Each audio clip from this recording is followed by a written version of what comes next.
29 Ocak Anlaşması temelinde tüm esirlerin serbest bırakılması gerekiyordu. Fakat sürece yayıldı. Aslında siyasi şantaj ya da siyasi taviz koparmak için bir karta dönüştürülmek isteniyor. İşte 10 Mart'ta başlayan esirlerin serbest bırakılması süreci 11 Nisan'da tıkandı. Yaklaşık bir aydır esirler serbest bırakılmadı. Henüz 500-600 civarı KSD'li esir HTŞ Şam yönetiminin cezaevlerinde tutuklu ve yani işkenceye maruz kaldıkları, kötü muameleye maruz kaldıkları biliniyor. Ayrıca HTŞ Şam yönetiminin şu anda işte bu 20 Ocak'tan itibaren hakimiyet sağladığı Rakka, Tapka gibi alanlarda halka, Kürtlere zulmü de devam ediyor. 2-3 gün önce bir Kürt vatandaş işkenceyle katledildi Rakka'da. Bunu da unutmayalım. Yani şu anda Suriye Savunma Bakanı Yardımcısı olan Sayın Sipan Haman'ın da röportajı vardı. Bu dosya herhangi bir diğer dosyayla karıştırılacak, ona bağlanacak bir dosya değil. 29 Ocak Anlaşması temelinde tüm esirlerin serbest bırakılması gerekiyordu ki Sipan Hamo da bunu belirtmişti. Yani Savunma Bakanı kendisi Ramazan Bayramı'ndan önce tüm esirlerin serbest bırakılacağını ifade etmişti. Ama 11 Nisan'dan bu yana yani herhangi bir esir takası ya da esirlerin serbest bırakılması durumu söz konusu değil. Geçen hafta için planlanmıştı. Bir grup esir daha serbest bırakılacaktı. O da gerçekleştirilmedi. Öyle anlaşılıyor ki zaten Sipan Hamon'un röportajında da bu vardı. Şimdi mesela Kamışlı'daki o Genel Adalet Divanı'nı tümden ortadan kaldırmak istiyorlar. Tüm mahkemeleri işte HTŞ Şam yönetimine bağlamak istiyorlar. Henüz adil eğitim konusu çözümlenmedi. Aslında yani şu ana kadar sağlık dosyasında ilerleme var. Bir müdüyet gelişti. Şunu belirtebiliriz. Yani Şam HTŞ yönetimi bu entegrasyon sürecini tamamıyla kendine göre uygulamaya çalışıyor. Merkeziyetçi, kendi ideolojileri doğrultusunda yürütecekleri bir Suriye gerçeği istiyorlar. Şu ana kadar savaş öncesinde de hani 10 Mart Anlaşması'na vardı. Ona rağmen yani müzakereleri kilitlemişlerdi. Bütün Suriye'ye dönük bütün faaliyetlerini işte ulusal konferanstan parlamentonun oluşumuna ardından o aslında sandık kurulmayan seçime kadar her şeyi kendilerine göre yapmışlardı. Fakat 29 Ocak Anlaşması temelinde bazı tavizler vermek zorunda kaldılar. O anlaşmaya göre aslında yerel yönetimlerin daha fazla öne çıkması gerekiyordu. Bunun için bazı kararnameler de imzalandı. Fakat mevcut durumda yine kendilerini dayatıyorlar. Tabii Türkiye'de işin içinde. Bunu ifade edebiliriz. YPJ konusunda da yani şu ana kadar herhangi farklı bir tutumları yok. Daha önce de belirtmiştik. Şunu söylüyor Şam HTŞ yönetimi yetkilileri. İşte şu anda devrim oldu, sorunlar çözüldü. Siz gidin asayişe katılın. Orduda kadınlara ihtiyaç yok. Biz sizi koruruz. Böylesi bir yaklaşım. Yani zaten genel olarak erkeklerin ordularının olduğu bir yerde ya da orduların olduğu bir yerde bireysel kadın katılımı da olabilir. Demek ki bir eşitsizlik var. O nedenle kadınlar ordulaşmak, askeri birimlerinin olmasını istiyorlar. Bu gerekli öz savunma açısından. YPJ de yani bu anlamda kendini ispatlamış bir güç yani 13-14 yıl boyunca burada mücadele yürütmüş, kadınları, toplumu savunmuş, herhangi bir ülkeye saldırı için kurulmuş bir güç değil. Biz şimdiye kadar kimse duydu mu yani bir ülkeye saldırı gerçekleştirilmiş YPJ tarafından? Tam tersine kadınları ve kadınların kendi yaşamını kurduğu toprağını, vatanını savunmak temelinde kurulmuş bir güç.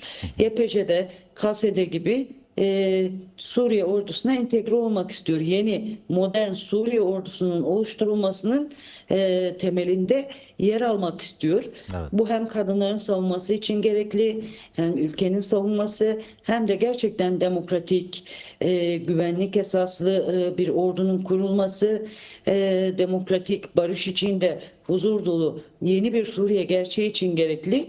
Ama bu temelde yani Şam yönetimi kendi yaklaşımını da dayatıyor.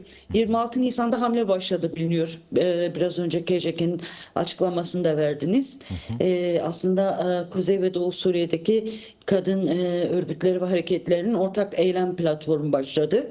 Yani şu gerçeği ifade ediyor kadınlar bu hamleyle. YPJ hepimiz için kimlik olmuştur, irade olmuştur. Biz hepimiz YPJ'liyiz.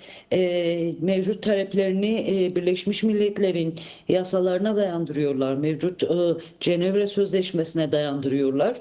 Talepler çok açık, net. KASEDE gibi entegrasyon, YPJ'nin tanınması, yine mevcut esirler, şehit cenazeleri var Suriye Şam yönetiminin elinde. Bunların teslim edilmesi, esirlerin bırakılması, kayıp yani kaçırılan kadınlar var, sadece Kürt kadınlar değil, Dürzi kadınlar var, Alevi kadınlar var, akıbetleri belli değil. Bunların akıbetlerinin aydınlatılması. Bir diğer nokta Rojava devriminin kadın kazanımlarının korunması. Bir diğer noktada işte yasal ve anayasal düzenlemelerle kadınların güvenlik güçlerine, orduya katılımının önünün açılması.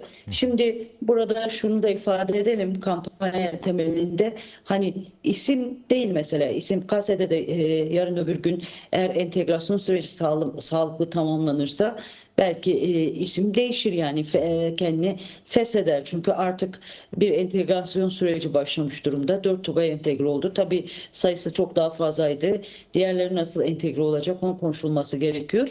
YPJ'nin de derdi isim ya da propaganda ya da işte ne bileyim sadece küçük bir kesimle sınırlı bir örgüt olmak şey değil yani.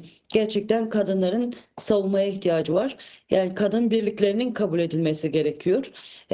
Kadınların Suriye ordusuna örgütlü, kendi özerk mekanizmalarıyla, komuta yapılarıyla katılmasının, bunun yasalarının olmasının istemi var. Böyle bir gereklilik var sahada da, bölgede de aslında. Bunu ifade edebiliriz. Bu temelde de hamle başlamış durumda. Hamle kapsamında birçok etkinlik de var. Hem dijital medya ayağı var, hem sahada pratik eylemlikler var. Bunun kültür sanat boyutu var. Ama tabii Şam yönetimi de şu ana kadar oyalamacı politikalarını da dayatıyor. Aslında mevcut şeye bakıyor, bölge ve dünya konjektürüne bakıyor. Yani İran, ABD, İsrail savaşı gerçekliği var. Onlar statikoyu değiştirmek istiyorlar. İsrail'in güvenliği temelinde yeniden bölgeyi dizayn etmek istiyorlar. Statikocu güçler var, Türkiye, İran ve bunlar da İngiltere politikasına dayanıyor. Şimdi Şam'ın da yani hem Türkiye ile ilişkileri çok iyi. Türkiye ve İngiltere mevcut statükonun merkezi devlet yapısının gelişmesini istiyor Suriye'de. ABD, İsrail bunun çok dışında değil ama yani biraz daha İsrail'in çıkarlarına göre dizayn edilecek. Yer yer bazı haklarını da tanıdığı bir Suriye. Bir de üçüncü yol olan Rojava halkları var. Kuzey ve Doğu Suriye'deki halklar, kadınlar var. İşte mevcut durumda bir mücadele sürüyor ama yani bu entegrasyon sürecinin de nereye kadar nasıl ulaşacağı ancak mevcut mücadeleler sonucunda netleşecek. Onu ifade edebilirim. Son olarak bir 2 dakikalık zamanımız daha kaldı. Afrin gibi işte Serekaniye, Gresipi gibi işgal edilmiş, yağmalanmış yerlere geri dönüşlerde de bir sorun var sanırım. Bu konuya ilişkin de kısa bir bilgi aktarırsan izleyicilerimize. Tabii yani aslında esirler konusunda hem siyasi şantaj olarak kullanma vardı. Keyfi yaklaşımları da vardı Şam'ın. Geri dönüşler konusunda da hakeza öyle. 11 Nisan'dan bu yana Afrin'e geri dönüş de olmamış. Serekali'ye geri dönüşler henüz hiç başlamadı. Halk kaydını yaptırıyor ama işte bir yolların mayından temizlenmesi lazım. Türkiye'nin ve Türkiye güdümündeki çetelerin Serekaniye'den çıkması lazım. Bunda bir diretme var sanki. Türkiye ve Türkiye güdümündeki eskiden SEMO olarak ifade ettiğimiz çeteler çıkmakta direniyor. Bir diğeri Afrin durdu yani 11 Nisan'dan bu yana dönüş olmadı. Hala binlerce aile var, geri dönmeleri gerekiyor. Örgütlü dönmeleri gerekiyor. Ama yani bu konuda girişimler var, tartışmalar var, onu biliyoruz. Oradan da yani mesela Derazorluların yakın süreçte 1500 Derazorlu ailenin Afrin'den çıkarak yerlerine döneceği ifade ediliyor. Ama bu siyasi şantaj olarak yani nasıl bazı taviz siyasal olarak yine kurumların entegrasyonu konusunda bazı tavizler kopararak ancak geri dönüşü sağlamak istiyorlar.